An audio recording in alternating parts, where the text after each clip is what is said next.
Hello, my friends, and welcome to the Sunshine Study. It's joyous to be with you. I hope you're as well as you can be, as comfortable as possible, and as happy and joyous as you can make your life. So, I thought today we would talk about seedlings because they're something that I really love, and there are so metaphors, so many analogies for life with them. Now, I have a nice story about seedlings, which I hope you can sit back, enjoy, and be inspired about. Now, my work as a life joy coach and author started after severe illness, and I did not go to paid work until I was 36 years old. I was a student for a long time. I was housebound, bedridden with severe ME, and my education took probably about 3 times longer than it should have. I did A-levels one at a time on 2 hours of school, and desperately hard, but immense kindness. I did a part-time degree over, I think, maybe a decade. Can never quite remember how long that took, but it took a very long time. I then did a part-time master's degree and a part-time doctorate. And by the end of that, I was able to write, I was able to speak in public, and unemployable, still physically very unwell. So that's really how Life Joy was born. And I have a whole video on my bigger story. I will put a link to that, and hopefully that will help you. But I wanted to see what a seed meant in that context. Well, something really lovely happened.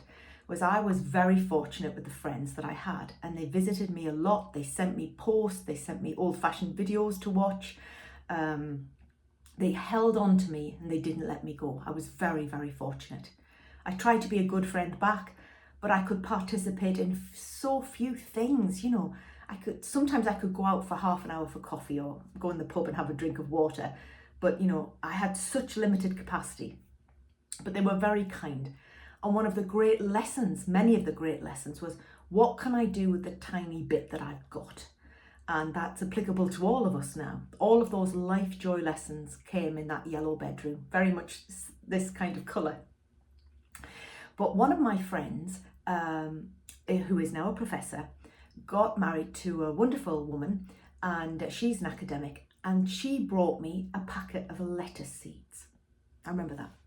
And I was not well enough to go out and plant them, but eventually, months later, I planted them, and they grew to being about this tall. Missed the season, none of it worked, but oh my goodness, the joy that gave me.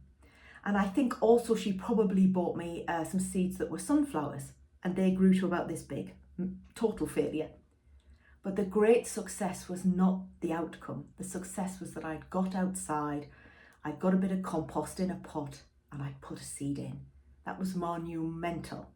And anybody who's very severely chronically ill will tell you what that means to be able to get out of a bed, get dressed, or shuffle to the back door, have the strength to put the compost in. So many layers of functioning there, which are so easy to take for granted. So that was my first incarnation of sunflowers. It failed dramatically, but the next year it didn't. I think I got about this big the next year. But since then I've given out thousands and thousands of sunflower seeds because they're tall, and I was always a tall girl. They are golden, they seeking the light whatever the storms be, and that when the difficulties come in the field, they hold each other together. Now, one of my great dreams was to go to a field of sunflowers, and I thought this could only happen in Tuscany or some romantic road trip to Italy, and I've yet to manage that. But recently in the northeast of England, we had open days in fields of sunflowers, and I cannot tell you the joy of that. That was an unexpected blessing and goal. So sometimes miracles land on your lap that mean you don't have to go to Italy. Go if you can. But I just went to Durham, and it was wonderful. And I took my books and had photographs taken in those fields. I'll put those photos up later. But this business of the seed was really planted probably 30 years ago in my mind in that bedroom. And these are my current faves.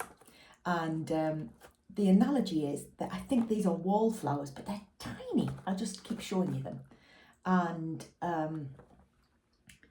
here's the thing, is what does a seed do? It goes into dark, terrifying, freezing soil that might be wet, and then some alchemy of magic happens. And if you think about that, that's us. We feel like we're buried, but we're actually just planted. And the business of a bulb, I just put the seeds down. The analogy of a bulb goes through all that dark and horrid conditions in the worst of weathers. And then all that glorious bloom.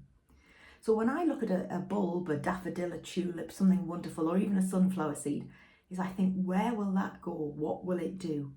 So if you think of yourself as a bulb, what would you be? Now, I've asked this several times in my Facebook group. If you'd like to join, we'd love you to come. It's called Life Joy Learning with Dr. Rebecca. But somebody said, I'd be an electric bulb or an energy saving bulb, which I loved. It was so joyous. But then again, how many failures before that happened? Millions probably of hours. So if you think about a bulb is planted in the darkest, worst of times and comes up in the winter, a snowdrop. If you're in the northeast of England, we have cold weathers and cold winters, but these tiny, valiant, frail snowdrops come up in January, and they are the pioneers of hope and springtime. And obviously a succession of planting, the bulbs can keep coming.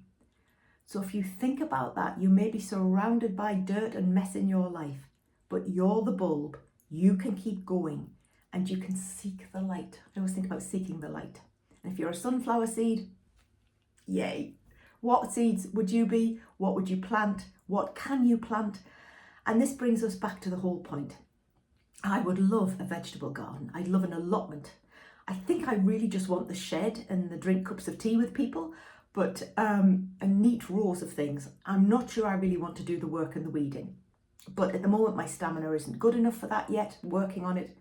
But I can plant some seeds. I can put some bulbs in. I can take bulbs to people. I can love the growth in things. And here's the real beauty.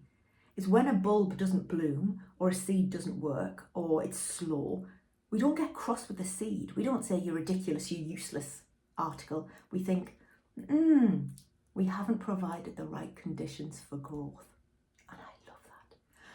Because what it means is, do we need some more water? Do we need some nutrition? Do we need some sleep? Do we need all of those things that we need for growth? Do we need good people? Do we need support systems? Do we need some more rest, some more activity, some more joy? Do we need some more courage, some more resources, some more patience? So think of yourself as a bulb or a seed that needs the right conditions and you will flourish. And you can still flourish in imperfect conditions. So trade your perfectionism for loveliness. And every time you see a bulb or a tulip or a daffodil, remember they've come through the worst, darkest, deepest, horriblest conditions to bloom. And here's the magic. They come back year after year after year. And there's always springtime to look forward to. Now, one of the most endearing things that's happened recently to me was I saw a little boy on our village green collecting dandelions for his little sister who was standing in their garden gate. And she was about 3. She was tiny and she was giving him instructions about what to do. And he shouted back to her, "Are the yellow ones the daffodils?" And I shall never look at a daffodil in the same way again. And their mother came out and she shouted at him, "You don't pick daffodils from other people's gardens." And the little boy shouted back, "But she wanted them." So he was trying to do what his little sister wanted. She was trying to give him instructions and his mum was trying to guide them all around a daffodil or a dandelion. So remember, the bulbs go through the deepest, darkest times and produce the greatest magnificence. I hope you can see your own magnificence, my friends. Until next time, please join us. Take care. God bless. Be safe. And we'd love it if you'd like and subscribe. Take care. God bless.